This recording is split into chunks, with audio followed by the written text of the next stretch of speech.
Bismillahirrahmanirrahim. Rabbi shrah li. Bismillahirrahmanirrahim. Assalamualaikum warahmatullahi wabarakatuh.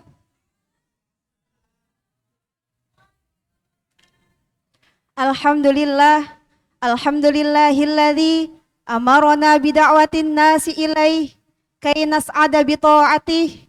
Wassalatu wassalamu ala rasulih wa ala alihi wa sahbihi amma ba'dah. Teman-temanku yang dimuliakan oleh Allah, pada kesempatan kali ini izinkan saya untuk menyampaikan kultum dengan judul Pemuda Membangun Peradaban Digital.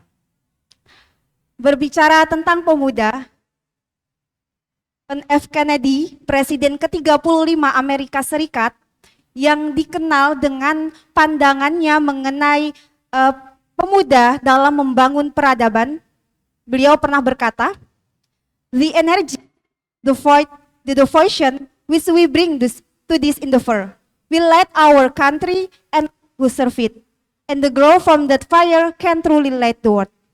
Energi, keyakinan, pengabdian yang kita upayakan akan menerangi negara kita dan yang mengabdi kepadanya, sehingga pancaran cahaya tadi dapat menerangi dunia. Begitu dahsyatnya peranan pemuda dalam membangun peradaban. Hal ini pula termaktub dalam kitab Tafsirul Quranil Azim karya Imam Ibnu Katsir. Diriwayatkan bahwa Ibnu Abbas pernah berkata, "Ma ba'atsallahu nabiyyan illa syabban." Seluruh nabi Allah itu adalah pemuda. Wala utiyal ilma alimun illa wa huwa syabun. Dan kecerdasan seseorang akan mencapai titik maksimal, akan paripurna di masa mudanya. Begitu dahsyatnya masa muda teman-teman. Sampai-sampai Allah mengabadikan langsung salah satu kisah pemuda dalam termaktub dalam Quran surah Al-Anbiya ayat 60 yang berbunyi, A'udzubillahi minasyaitonirrajim. Qalu sami'na fatan yadhkuruhum yuqalu lahu Ibrahim. Al-ayah. Bayangkan guys, ada pemuda berusia 16 tahun. Dengan beraninya, dengan gagahnya, ia menghancurkan berhala-berhala milik warga Nia. Siapakah ia? Ia bernama Ibrahim. Beliaulah Ibrahim. Maka muncul sebuah pertanyaan. Bagaimana sih caranya menjadi Ibrahim milenial, menjadi Ibrahim Gen Z yang mendapatkan naungan dari Allah? Jawabannya sabda Rasulullah Sallallahu Alaihi Wasallam. Sab'atun yuzilluhumullahu fi zillih. 7 golongan yang mendapatkan naungan dari Allah. Yauma la zilla illa zilluh. Di hari tidak ada naungan sama sekali. Siapa saja 7 golongan tersebut? Minhum syabun nasya'a fi ta'atillah. Salah satunya adalah pemuda yang masa mudanya digunakan untuk taat kepada Allah. Hadis riwayat Bukhari. Maka dari itu teman-teman, mari kita sama-sama menggunakan masa muda kita untuk kegiatan yang positif, kegiatan yang bermanfaat dan mengandung faedah. Igtanim khomsan qabla khomsin.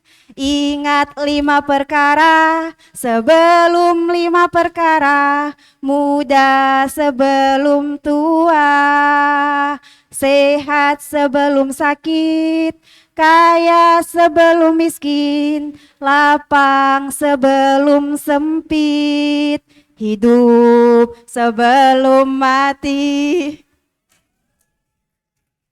Hadirin yang dimuliakan oleh Allah, menarik ke era sekarang, kita tarik ke era sekarang yaitu era digitalisasi. Sebenarnya kita itu menghadapi hal yang sama dengan apa yang dihadapi oleh umatnya Nabi Nuh. Bedanya, umat Nabi Nuh diberi ujian berupa banjir bandang. Sedangkan kita diberi ujian berupa banjir informasi. Atau kata diksi yang digunakan oleh Ustadz Syahrullah itu, kita diberi ujian berupa tsunami informasi. Nah, Nabi Nuh mengatasinya dengan cara membangun sebuah bahtera raksasa. Kita juga begitu, harus membangun algoritma. Apa teman-teman? Algoritma. Jangan sampai algoritma ini memperbudak kita. Jangan sampai kita menuhankan algoritma. Jangan sampai handphone yang kita genggam ini malah sebaliknya menggenggam kita. Na'udzubillahi min dzalik. Akan hal ini saya teringat dengan ucapannya Habib Ja'far Al-Haddad atau masyhur dikenal dengan Habib Industri. Beliau pernah berkata kurang lebih seperti ini. Jika peradaban digital bisa dibangun dengan baik, maka masyarakat bermedia sosial dengan beradab, dengan berakhlakul karimah. Nah, bagaimana sih caranya membangun peradaban digital tersebut? Cara sederhananya adalah kita subscribe, follow, like, comment, share konten-konten yang bermanfaat. Syukur-syukur kalau kitalah yang memproduksi konten yang bermanfaat tersebut. Konten yang baik itu memerlukan yang namanya ilmu. Ilmu di sini harus ada ilmu agama dan juga ilmu umum. Hal ini selaras dengan apa yang sering digaungkan oleh Presiden ketiga Republik Indonesia, yaitu Bapak Baharudin Yusuf Habibie. Beliau sering mengatakan, jika imtak dan iptek bisa diaplikasikan dengan seimbang, imtak di sini adalah iman dan takwa, iptek itu adalah ilmu pengetahuan dan teknologi. Nah, jika imtak dan iptek ini bisa diaplikasikan dengan seimbang, maka peradaban negeri ini akan melejit menjulang. Sepakat teman-teman? Sepakat. Semangat nih kayaknya. Kayaknya lapar, maka dari itu saya akhiri dulu kultum pada siang hari ini. Semoga bermanfaat untuk kita semua.